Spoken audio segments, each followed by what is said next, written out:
Confucius, page 46, chapitre 8, 5.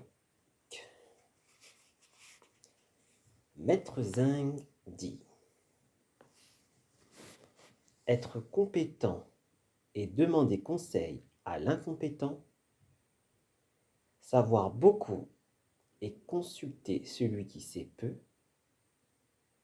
faire passer son savoir pour du non-savoir et sa plénitude pour du vide, rester indifférent aux affronts. J'avais autrefois un ami qui s'appliquait à ce genre de discipline. 6. Maître Zheng dit: on peut lui confier la garde d'un petit orphelin, comme on peut lui confier le gouvernement d'un grand État. Mis à l'épreuve, il ne bronche pas. Est-ce là un honnête homme? Oui, c'est un honnête homme. 7. Maître Zheng dit: un clerc doit être robuste et résolu, car sa mission est lourde et sa route est longue.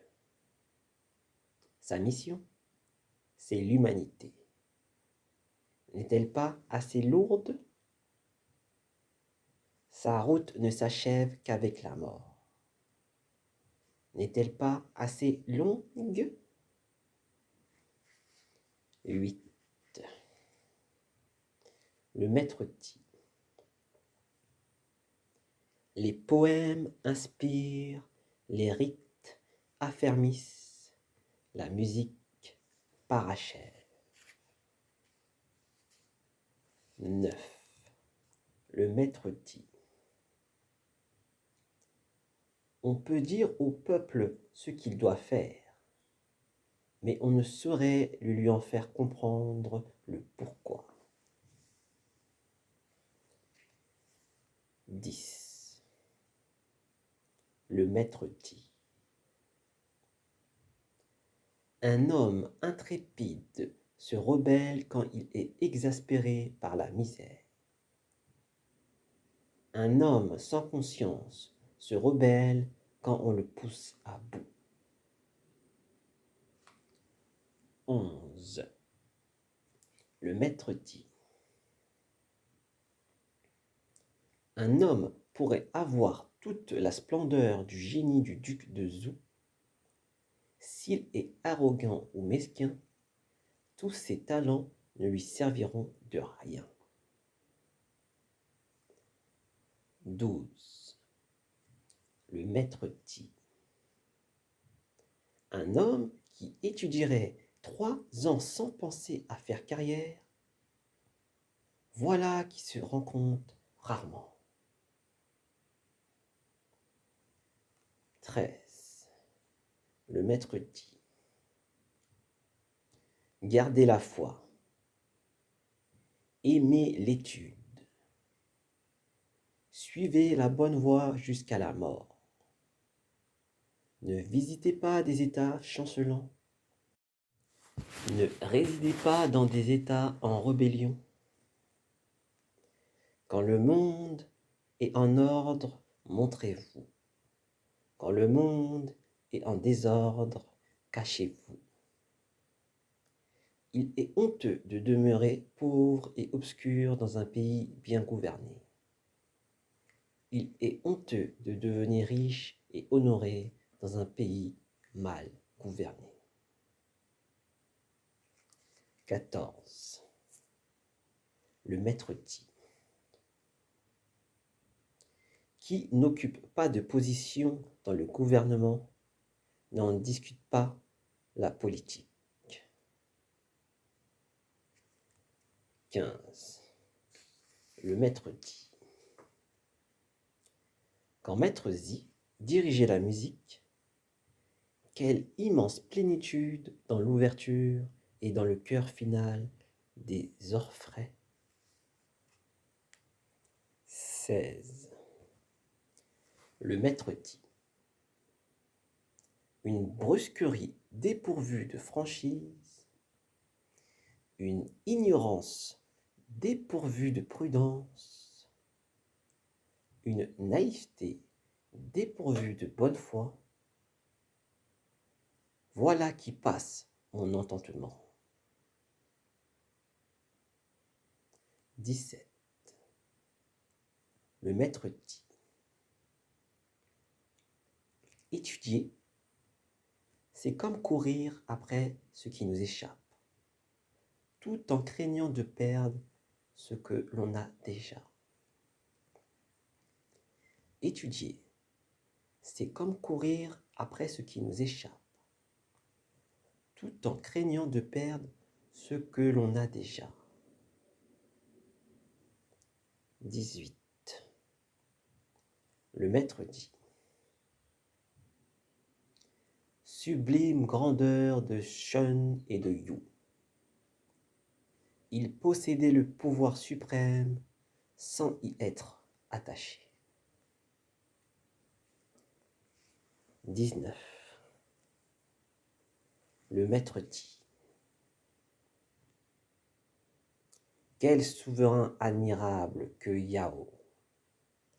Quelle majesté sublime! Toute grandeur n'appartient qu'au ciel, et seul Yao en a illustré la mesure. Le peuple ne trouvait pas de mots pour chanter sa grâce infinie. Quelle majesté sublime se dégageait de ses œuvres, et quel éclat de ses institutions.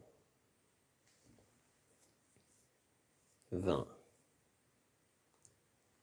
Avec 5 ministres, Shun gouverna le monde. Le roi Wu a dit qu'il avait lui-même 10 ministres. Confucius dit: les hommes de talent sont rares. C'est bien le cas de le dire. Puisque l'époque de Yao et Shun, où ils étaient pourtant les plus nombreux, Shun n'en trouva que 5. Et le roi Wu n'avait que 9 ministres, en fait, car l'un des 10 était une femme. Tout en contrôlant les 2/3 du monde, la maison de Zhou demeura cependant vassale de Yin. On peut vraiment dire que la vertu des Zhou était parfaite. 21. Abrégé par le récitateur.